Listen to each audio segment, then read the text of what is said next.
Hi అండి, నమస్తే. Welcome back to my channel village life style. నేను ఈరోజు మీ అందరికీ గోంగూర రొయ్యలు ఎప్పుడు చేసినా ఒకే టేస్ట్లో కుదరాలంటే ఎలా చేయాలో చూపించబోతున్నాను. దానికోసం ఇక్కడ 1/2 కిలో రొయ్యలు తీసుకున్నానండి. అంటే మొత్తం అంతా ఒలిసిన తర్వాత ఉన్నవి 1/2 కిలో అనమాట.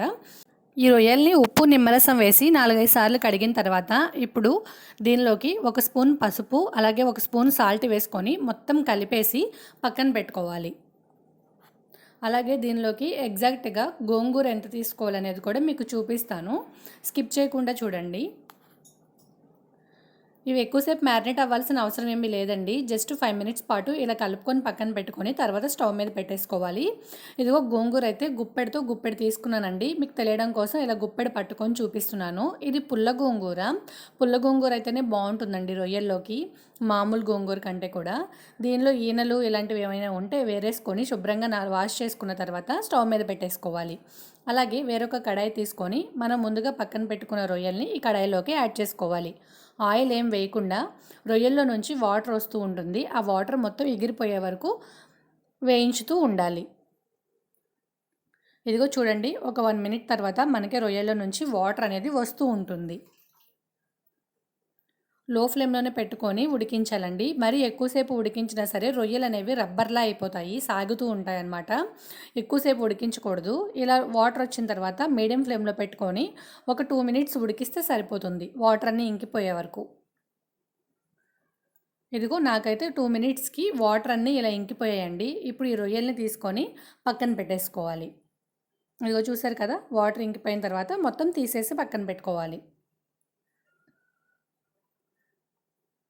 మళ్ళీ మనం కర్రీలో ఉడికిస్తామండి, అందుకని ఇప్పుడు జస్ట్ వాటర్ ఇంకిపోయే వరకు ఉడికిస్తే చాలు. ఇలా ఉడికించడం వల్ల రొయ్యల్లో ఉండే నీచు వాసన అనేది పోతుంది.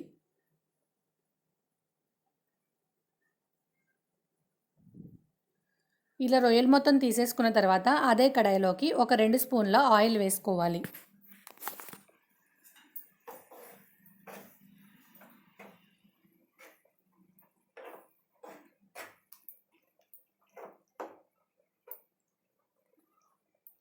ఆయిల్ బాగా హీట్ అయిన తర్వాత దీనిలోకి ఒక చిన్న దాల్చిన చెక్క ముక్క, ఒక లవంగం, ఒక యాలకులు కూడా వేసుకొని ఫ్రై చేసుకోవాలి. అలాగే నేను తీసుకున్న రొయ్యలకి ఒక మీడియం సైజు ఉండే ఉల్లిపాయ, 3 పచ్చిమిర్చి సన్నని చీలికలు తీసుకున్నాను.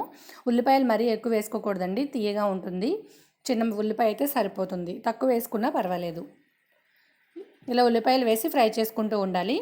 ఈలోపు చూడండి, గోంగూర అనేది మెత్తగా ఉడికిపోయింది. ఇప్పుడు ఒక మ్యాషర్ కానీ పప్పుగుత్తి కానీ తీసుకొని ఇలా మ్యాష్ చేసుకోవాలి. మిక్సీలో వేసుకోవద్దండి, త్వరగా అయిపోతుందని. ఇలా పప్పుగుత్తితోనే మ్యాష్ చేసుకోండి, అప్పుడే టేస్ట్ అనేది బాగుంటుంది. ఇలా గోంగూర మొత్తం నలుపుకున్న తర్వాత పక్కన పెట్టేసుకోవాలి. ఈలోపు ఉల్లిపాయలు కూడా ఫ్రై అవుతూ ఉంటాయి. దీనిలోకి ఒక 4 రెమ్మలు కరివేపాకు కూడా యాడ్ చేసుకోవాలి.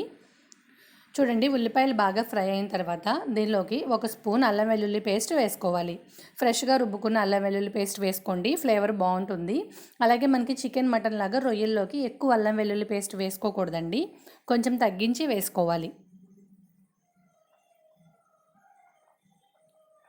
ఉల్లిపాయలు అనేవి బాగా ఫ్రై అయితేనే కర్రీ టేస్టీగా ఉంటుందండి, ఏ కర్రీ అయినా సరే. చూడండి, ఇలా చూపిస్తున్నట్టుగా ఆయిల్ అనేది సపరేట్ అవుతూ ఉంటే ఆనియన్స్ అనేవి బాగా ఫ్రై అయిపోయాయని అర్థం.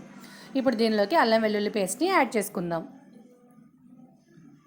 అల్లం వెల్లుల్లి పేస్ట్ వేసిన తర్వాత అడుగు మాడుతూ ఉంటుందండి, కలుపుకుంటూనే ఉండాలి కంటిన్యూస్గా. అల్లం వెల్లుల్లి పేస్ట్ వేసి దానిలో పచ్చివాసన పోయే వరకు 1 నిమిషం పాటుగా కలుపుతూ ఫ్రై చేసుకోవాలి.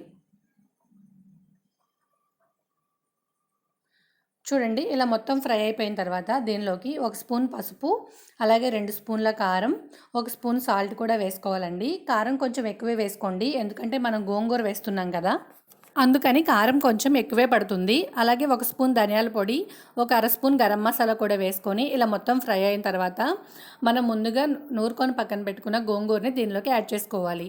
గోంగూరని ఆయిల్లో బాగా ఫ్రై అయ్యే వరకు ఫ్రై చేసుకోవాలండి, మూత పెట్టి మగ్గించాలి. గోంగూరలో నుంచి ఆయిల్ సపరేట్ అవుతుంది అంటే గోంగూర బాగా ఫ్రై అయిపోయిందని అర్థం. ఇదిగో చూడండి, గోంగూరలో నుంచి ఆయిల్ వస్తుంది కదా, అంటే ఇప్పుడు గోంగూర అనేది బాగా ఫ్రై అయిపోయింది. ఒకసారి మొత్తం కలుపుకున్న తర్వాత మనం ఉడికించి పక్కన పెట్టిన రొయ్యల్ని దీనిలోకి యాడ్ చేసుకోవాలి. చూడండి, రొయ్యలు కూడా వేసి బాగా కలుపుకోవాలండి. మొత్తం అంతా గోంగూర మసాలాలన్నీ రొయ్యలకి పట్టిన తర్వాత దీనిలోకి ఒక అర గ్లాసు వాటర్ని యాడ్ చేసుకోవాలి. వాటర్ ఎక్కువ యాడ్ చేసుకోవద్దండి, బాగోదు. తక్కువే పడుతుంది, ఎందుకంటే ఆల్రెడీ మనం రొయ్యల్ని ఉడికించుకున్నాం కాబట్టి అంత ఎక్కువ వాటర్ అవసరం లేదు. వాటర్ వేసిన తర్వాత మంటని మీడియం ఫ్లేమ్లో పెట్టుకొని బాగా ఉడికించుకోవాలి. ఇంకా దీనిలోకి కొత్తిమీర కానీ అలాంటివి ఏం వేయాల్సిన అవసరం లేదండి. గోంగూర ఫ్లేవర్తోనే రొయ్యల కర్రీ అనేది చాలా టేస్టీగా ఉంటుంది. ఒకసారి తప్పకుండా ఈ విధంగా ట్రై చేసి చూడండి, చాలా బాగుంటుంది. ఇంకా ఎప్పుడు రొయ్యలు తెచ్చినా సరే ఇలానే చేస్తారు.